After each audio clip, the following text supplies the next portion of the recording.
C'est toutes les cases qui sont oranges, c'est des formules. Ça va?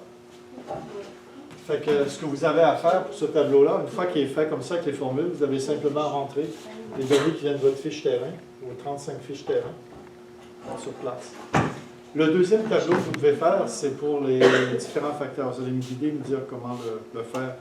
Si vous partagez des fichiers, ce que je vais vous conseiller, une chose que j'enseignais quand on parlait de VQH dans le cours de fond de TRS2, c'est que on ne doit jamais répéter une donnée. Quand vous rentrez une donnée d'une fiche terrain, elle rentre dans seulement une cellule. Et ensuite, toutes les autres cellules qui utilisent cette donnée-là réfèrent à cette cellule-là. Fait que si la même cellule, la même donnée est transformée, multipliée, on fait des moyennes, on fait des graphiques, et on se rend compte qu'il y a une erreur, on corrige seulement la première cellule et tout le reste va se corriger. Okay? Parce qu'ils sont tous connectés ensemble. Si on ne fait pas le lien, je vais vous donner un exemple dans votre tableau. Là, ce qu'on va aller faire, on va se créer une autre feuille. Et là, pour l'autre tableau, vous allez me donner les titres, les colonnes. Je vais les inscrire ici. Donc, la première, ça va être encore les placettes. Après, type ou groupe. Ensuite, j'ai plus de batterie. Plus de batterie. Si quelqu'un d'autre peut le faire. Des nombres vraiment extrapolés. S. Ok, je vais juste les appeler extrapoler. S et P. Extrapoler S. Et Extrapoler P, c'est une autre couleur colonne, donc C'est ça. extrapoler P. Ensuite, Versant de temps.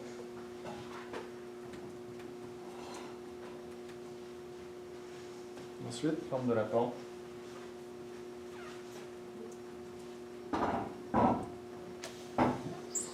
ensuite, Situation de la pente. pardon, Situation de la pente.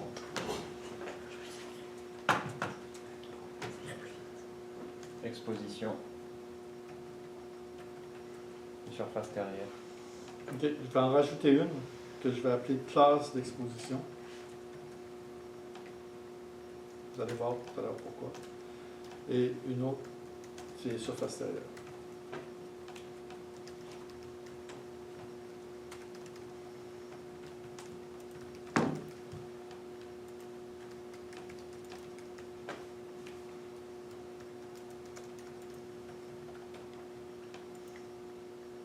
OK, les placettes, ça n'a pas changé. C'est de 1, 2, 3. Donc, si je les sélectionne comme ça, je copie.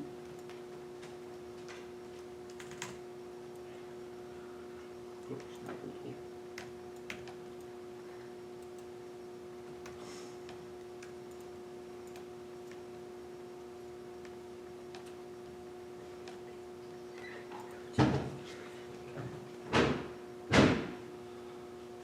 OK. Les types, ici, on les a déjà calculés dans votre tableau. OK? Regardez ce qu'on va faire. Je vais tout simplement indiquer égal. Je vais aller dans votre tableau. Et les types sont là. OK? On fait genre CTRL-C, CTRL-V. Non, tu ne copies pas. Tu crées une formule. Et là, j'ai une formule qui dit, va dans le tableau 1 et prends cette colonne-là. Et si je fais ça, je ne les ai pas copiés, je les ai liés. Ils sont connectés. Mais je comprends comment vous avez fait. Pardon? Vous avez fait. Ça fait que je cliquais dessus. Je vais faire l'autre. Les extrapoler, c'est les valeurs. Ce que je veux, c'est la valeur ici. Ouais. Okay? Donc, ici, je vais indiquer, je veux l'extrapoler. Donc, je vais faire ici, égal. Je veux que tu me mettes la valeur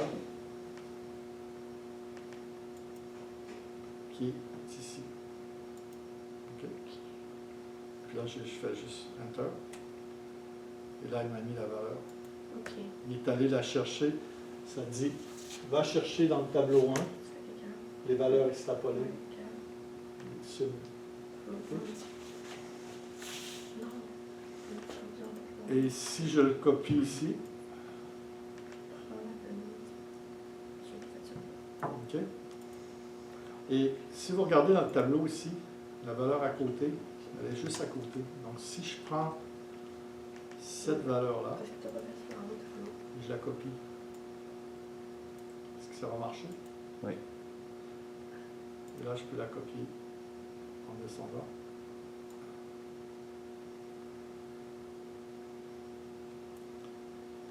Et là, j'ai les nouvelles valeurs. Si vous regardez, est-ce que c'est ce qu'on a? Oui. 55, 44, 27, 72. OK. C'est pour ça que je vous dis dans un tableau, quand vous prenez des données terrain, vous les écrivez une fois. Et quand vous arrivez pour les transcrire, ben, si par exemple il y a une erreur, vous vous rendez compte dans le tableau 1 que la valeur ici, c'était pas 65, la valeur ici, c'était pas 0. Regardez ce qui va se passer. La valeur ici, c'est pas 0, c'est 10. Et ici, j'avais 2 semis et 4 plans. Tout s'est calculé, la classe est changée, c'est devenu X, le type. Et si je vais dans mon autre tableau, c'est fait aussi. Donc, Excel a cette puissance-là qu'on peut utiliser. Et c'est ça, je vous disais, on rentre la donnée une fois, puis après ça, on la lit. Jusqu'à la fin. Ça va? Puis, c'était comment tu as fait pour lier les deux? J'ai comme... Les liens, c'est pas compliqué. Tu fais tout simplement indiquer, disons, je voulais lire une autre valeur ici. Tu fais égal. Donc, la valeur de cette là égale. Puis, tu peux aller dans n'importe quelle autre fiche. Je peux aller chercher le tableau ici. Et égale cette valeur-là. Okay. Et là, il me dit, va chercher la valeur, mets dans la cellule, où j'ai dit égal, mets la valeur H7 de la feuille 1. OK? Mais Et- si on le fait descendre, est-ce que ça va tout fonctionner, ça va tout le faire? Oui, si je le prends ici, parce que c'est référencé, donc si je prends ça et je descends, il va aller chercher les cellules en dessous. Si je vais voir ici, là pour l'instant, les cellules en dessous, c'est toutes des zéros. Mais si, Si ça par ne veut pas être exemple, des zéros, ça va être... ben, si par exemple je la change, ici je mets 40, et ici je mets 2, 3, si je vais voir, il devrait les avoir, tu vois, le 5 est là. Dans le fond, tu as juste comme fait égal, puis tu allé cliquer sur l'autre, genre. Ok. Cette cellule-là égale cette cellule-là. Ok. Il n'y a pas d'autre calcul à faire. Tu fais juste cette cellule-là est équivalente à celle-là. Et l'avantage, c'est que tout se suit. Et s'il y a une erreur quelque part, si vous travaillez deux sur le même fichier, on peut vous corriger Pour faire les histogrammes, on aurait juste besoin de ça. juste ce tableau-là. Par exemple, les histogrammes, pour l'instant, on n'a pas assez de données pour pouvoir les faire.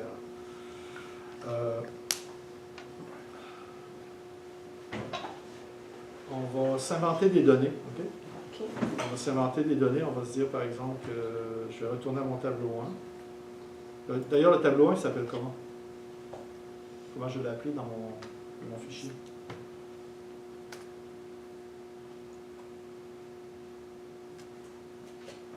Extrapolation des dénombrements de Luzzoni. OK. Donc, c'est le tableau extrapolation. Donc, la feuille en bas ici, je vais la renommer. Je vais l'appeler tableau extrapolation. Ça va? Et l'autre feuille, l'autre tableau s'appelle comment? Dernier.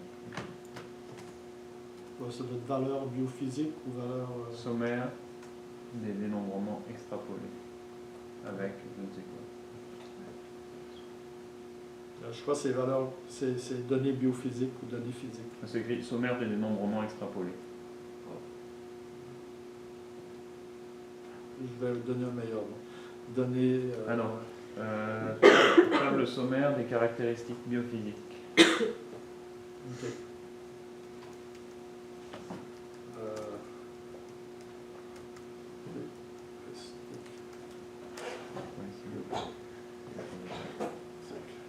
OK.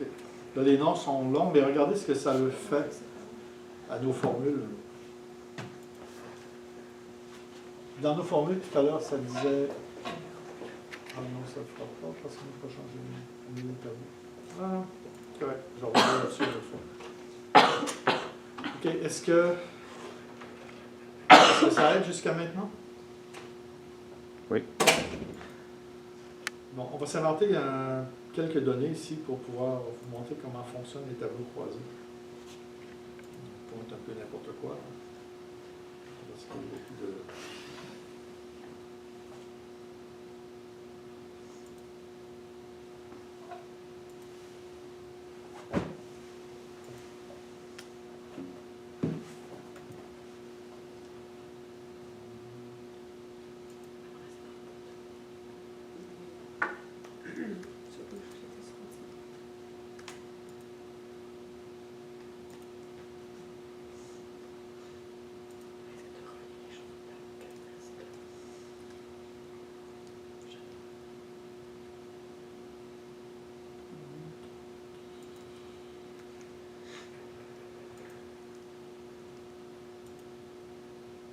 OK.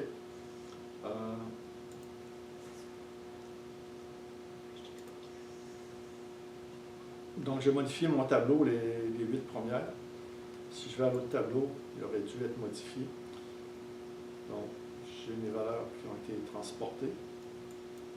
J'ai quelques zéros. Et les autres, j'ai des valeurs.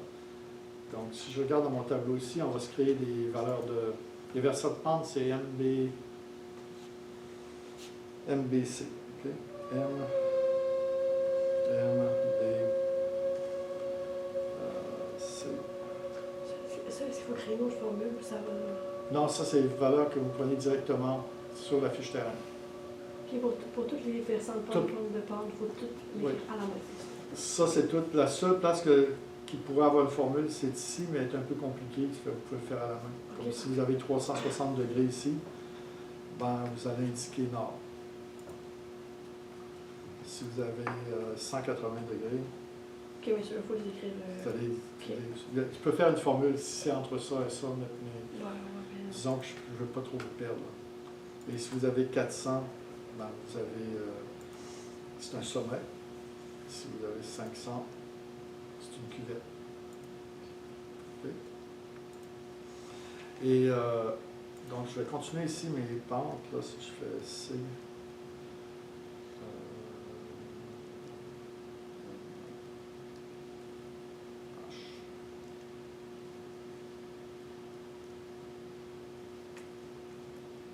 Attends, c'est quoi les valeurs? C'est M?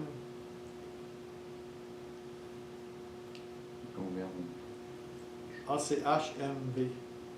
HMB.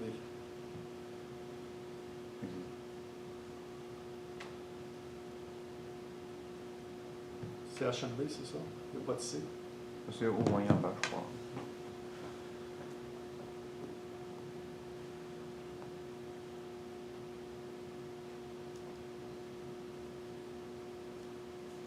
OK. Là, ce qu'on va faire, c'est si je veux faire les produits croisés.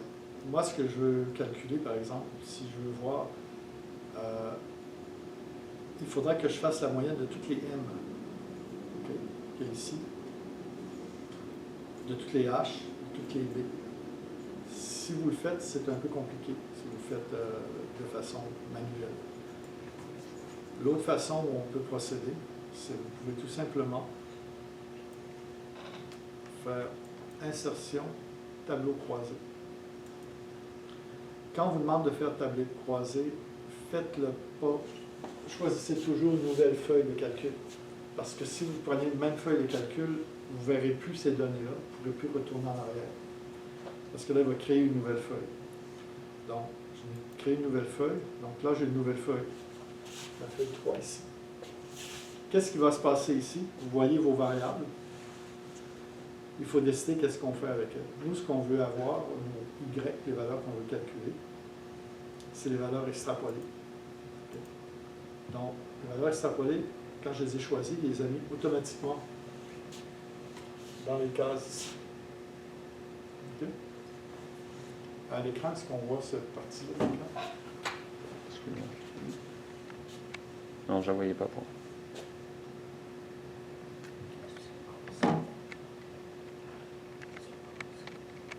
Ce qui nous intéresse, c'est les versants de pente. Donc, les versants de pente, on va les mettre dans les ligne. OK? Donc, lui il nous a créé un tableau.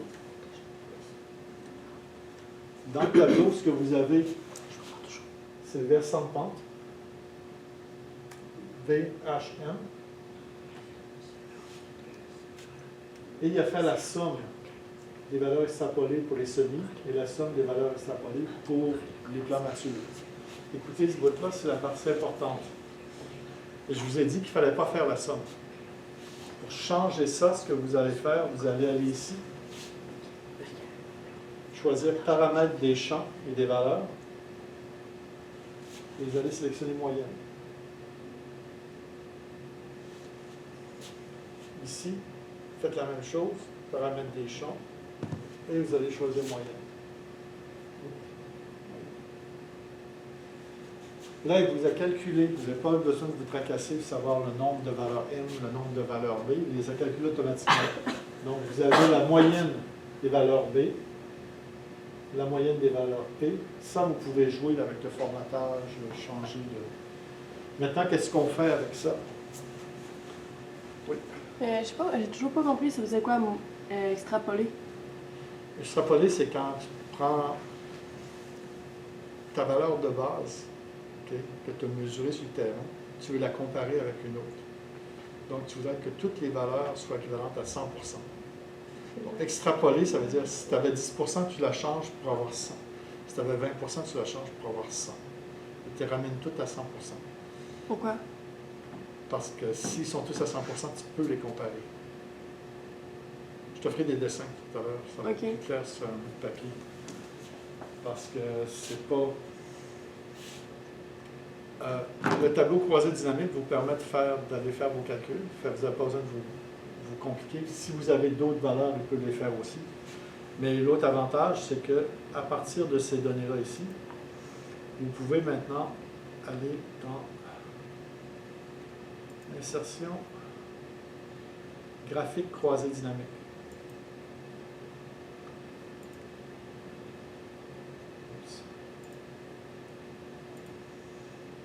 Et il vous a fait votre graphique croisé dynamique. Donc, votre histogramme que vous devez mettre, ça, c'est pas le bon format, il faut le modifier.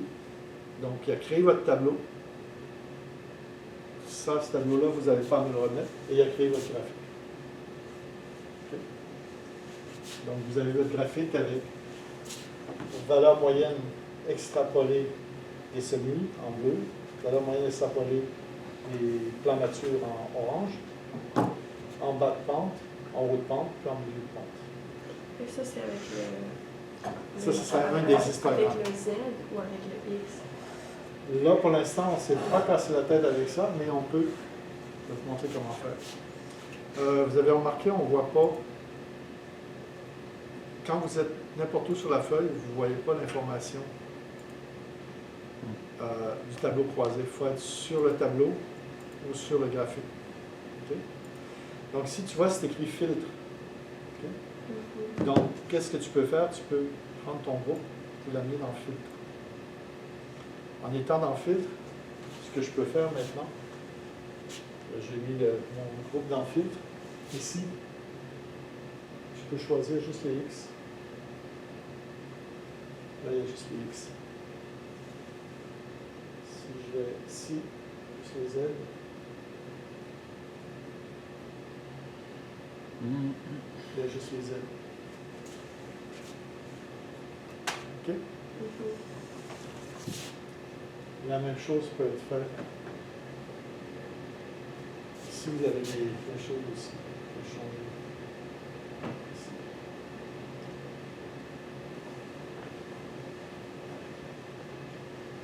OK? J'espère que c'est un peu plus clair. Qu'est-ce qu'il y a à faire? Ça, je ne l'ai pas fait avec les autres groupes.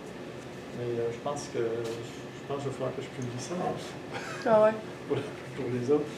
Mais je vous ai montré comment faire la table, comment faire le tableau. Mais là, il y a des choses à faire. Si vous me présentez ça, c'est pas bon. Vous avez des bons paramètres, mais ça ne correspond pas aux standards de présentation de graphique. Si vous allez sur la page Moodle, c'est expliqué comment faire. Donc, sur la page Moodle, quand vous allez y aller, vous avez des choses à changer. Par exemple, si vous regardez ça ici,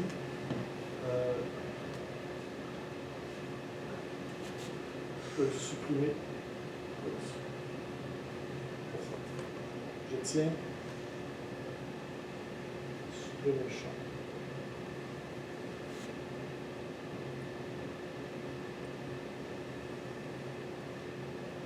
Oups, il ne fallait pas le supprimer, il fallait le cacher.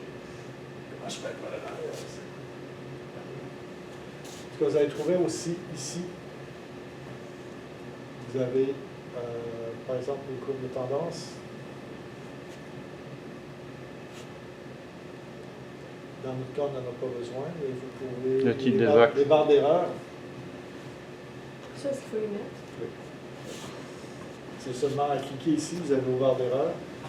Le quadrillage qu'on utilise, on n'utilise pas de quadrillage comme ça ne correspond pas à ce que vous avez appris en plan d'échantillonnage. Donc, vous enlevez le quadrillage, mais vous devriez ajouter le titre des axes. Donc, ici, c'est non moyen du seulement. Okay. Ici, ce serait versant de pente. Okay. Donc, vous changez votre titre. Ça va? Barre d'erreur. Légende, on ne met pas. La légende n'est pas nécessairement dans le graphique. Normalement, c'est indiqué dans le titre. Okay. C'est dans le titre. Souvent, tu vas indiquer dans le titre de la légende. Ou tu peux le mettre là, mais il faudrait réduire le titre. Ça prend trop de place. Donc, le déplacer ailleurs. Je peux s'en En tout cas, il faut jouer un peu avec, vous allez finir par avoir le bon titre. Mais je comprends bien, l'étudiant 1, il fait le tableau d'exploitation, le premier qu'on a fait. Ouais. Ça, l'étudiant 2, il fait le tableau caractéristique. L'étudiant 1, après ça, il fait l'histogramme à partir du deuxième tableau. Oui, puis l'autre étudiant fait l'autre histogramme. Vous avez tous un ou deux histogrammes à faire avec Utsoni et un ou deux histogrammes à faire sans Utsoni. Est-ce que tu peux arrêter le visionnement? Oui. Je vais repartir pour l'autre partie où je vais parler de la discussion.